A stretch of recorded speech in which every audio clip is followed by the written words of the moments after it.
एकीकडे अफगाणिस्तान आणि पाकिस्तान यांच्यामध्ये 2 दिवसांपासून युद्ध सुरू होतं, तर त्याच वेळेला आता इराणमध्ये नवीन युद्धाची सुरुवात झालेली आहे. तुम्हाला माहिती आहे की आज सकाळी अमेरिका आणि इस्रायल या 2 देशांनी मिळून इराणवर हल्ला केला. इराणमधल्या 30 महत्वाच्या शहरांवर आणि लोकेशन्सवरती त्यांनी हल्ला केला. इराणचे सर्वेसर्वा असणाऱ्या खमेनी यांच्या ऑफिसवर, त्यांच्या घरावर हल्ला केला. त्याचबरोबर प्रेसिडेंटच्या घरावर, इतर महत्वाच्या लोकेशन्सवरती हल्ला करून या सगळ्यांना मारायचा प्रयत्न केला गेला. पण आता इराणनं या मुद्द्यावरती बॅकसीट न घेता किंवा तहाची वाटाघाट न करता सरळ सरळ अमेरिकेविरुद्ध युद्ध पुकारले. त्यांनी देखील एक ऑपरेशन लॉन्च केले आणि त्यांनी आता इराणच्या आजूबाजूने जे 7 महत्वाचे देश आहेत, या 7 देशांच्या वर हल्ला करायला सुरुवात केलेली आहे. आता या 7 देशांच्यावर हल्ला केलेला असला तरी यातल्या अमेरिकन मिलिटरी बेसेसवरती त्यांनी हा ऍक्च्युअली हल्ला केलाय. तुम्हाला मग एक प्रश्न असा पण पडू शकतो की इराण आपल्या शेजारी असलेल्या सगळ्या मध्य पूर्वेतल्या अरब राष्ट्रांच्यावर का हल्ला करतोय, कारण हे सगळे अरब राष्ट्र देखील मुस्लिम राष्ट्र आहेत. पण इथं 2 महत्वाच्या गोष्टी आहेत त्या समजून घ्यायला पाहिजेत. एक म्हणजे ही अरब राष्ट्र जी शेजारी आहेत ती सगळी सुन्नी मुस्लिम राष्ट्र आहेत आणि इराण हे एक शिया मुस्लिम राष्ट्र आहे. त्यामुळे त्यांच्यामध्ये एक प्रकारचं वितुष्ट हे नेहमी आहेच.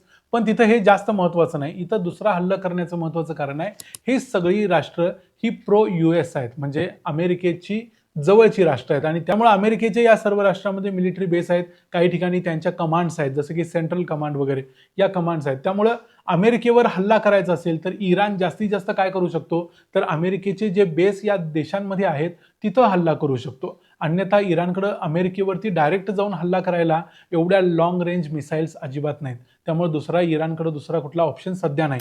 ते डायरेक्ट इस्रायलवर हल्ला करू शकतात आणि तशा पद्धतीने ते हैफा, तेल अवीववरती सध्या हल्ले देखील करतायत. पण त्या हल्ल्यांचा जास्तीत जास्त परिणाम काय त्यांना साधता येत नाही. त्यामुळे हे आजूबाजूच्या राष्ट्रांवर हल्ला करतायत. आता इराणनं देखील जे ऑपरेशन लॉन्च केले त्याला नाव दिले ऑपरेशन एपिक फ्युरी, म्हणजे भयंकर अशा प्रकारचा राग म्हणून असं त्यांनी ऑपरेशनला नाव दिलंय. दुसरी एक गोष्ट आहे, कुवेतमधल्या अल सालेम या मिलिटरी बेसवर त्यांनी हल्ला केलाय, तर कतारमधल्या अल उडेद नावाच्या मिलिटरी बेसवर हल्ला केलाय. Kuwait, Qatar, Iran, Jordan, Saudi Arabia, Bahrain, UAE आणि इतर काही देशांच्यावर त्यांनी हल्ला केला. यातल्या UAE मध्ये म्हणजे दुबई, अबुधाबी वगैरे जिथं आहे, या UAE मध्ये एका सामान्य नागरिकाचा या इराणने केलेल्या हल्ल्यामध्ये मृत्यू झालाय. अर्थात कुवेतमध्ये देखील असा काही सामान्य लोकांचा मृत्यू झाला असं समजते. त्यामुळे होणार काय आहे, तर ही सगळी मुस्लिम राष्ट्र सुद्धा काही वेळानंतर आता इराण विरुद्ध युद्ध करायला तयार होतील असं वाटतंय.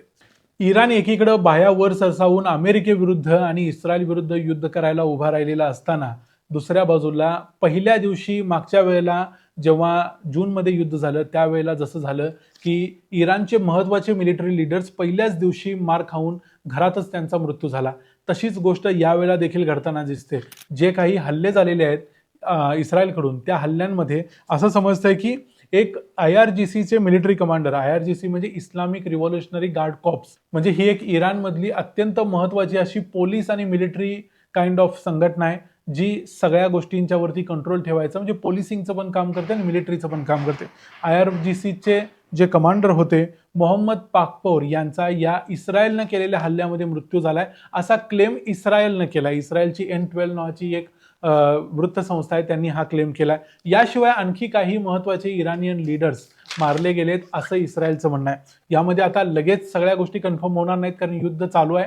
उद्यापर्यंत या गोष्टी कन्फर्म होतील. अली शामखानी नावाचे एक ॲडवायझर होते. हे ॲडवायझर होते अली खमेनी यांचे, आणि खमेनी यांच्या या ॲडवायझरचा देखील इस्रायलनं केलेल्या या हल्ल्यामध्ये मृत्यू झाला असा इस्रायलने क्लेम केलाय. याशिवाय हुसेन जबाल अमेली नावाचे आणखी एक नेव्हल कमांडर होते इराणच्या IRGCचे, त्यांचा देखील या हल्ल्यामध्ये एअर स्ट्राईक्समध्ये मृत्यू झालाय असे इराणनं म्हटले. म्हणजे आता सध्यापर्यंत सकाळपासून जर एकूण बघितलं तर 3 महत्वाचे IRGCचे कमांडर्स किंवा लीडर्स हे या युद्धामध्ये मारले गेलेले आहेत. त्यामुळे इराण भलेही युद्ध करायची तयारी दाखवत असला किंवा युद्धासाठी खुमखुमी दाखवत असला तरी प्रत्यक्षात इराण कितपत हे युद्ध लढू शकेल किंवा कितपत अमेरिकेला, इस्रायलला उत्तर देऊ शकेल याबद्दल शंका आहे. येणाऱ्या गोष्टी काय काय घडतील, कदाचित लवकरच खामेनी यांना पकडलं जाईल किंवा त्यांचाही मृत्यू होऊ शकतो. कारण आता खामेनी यांच्या घरावर देखील हल्ला केला गेलाय, त्यांचं ऑफिस देखील उद्ध्वस्त झालंय, त्याचे फोटो देखील आता व्हायरल झालेले आहेत. त्यामुळं येणाऱ्या काळात काय होईल हे सांगता येत नाही. हे युद्ध जास्त दिवस टिकेल की लवकरात लवकर संपेल हे येणारा काळच ठरवेल. तुम्हाला या संपूर्ण मुद्द्यावर काय वाटतं खरोखर इराण इस्रायलला आणि अमेरिकेला टक्कर देऊ शकेल काय? याबद्दल तुमची काय प्रतिक्रिया आहे ती आम्हाला कमेंट्समध्ये जरूर सांगा. व्हिडिओ आवडला असेल तर व्हिडिओला लाईक करा, चॅनलला सबस्क्राईब करा. पुन्हा भेटू पुढच्या व्हिडिओमध्ये. तोपर्यंत पाहत राहा द मराठी बाणा. जय हिंद, जय महाराष्ट्र.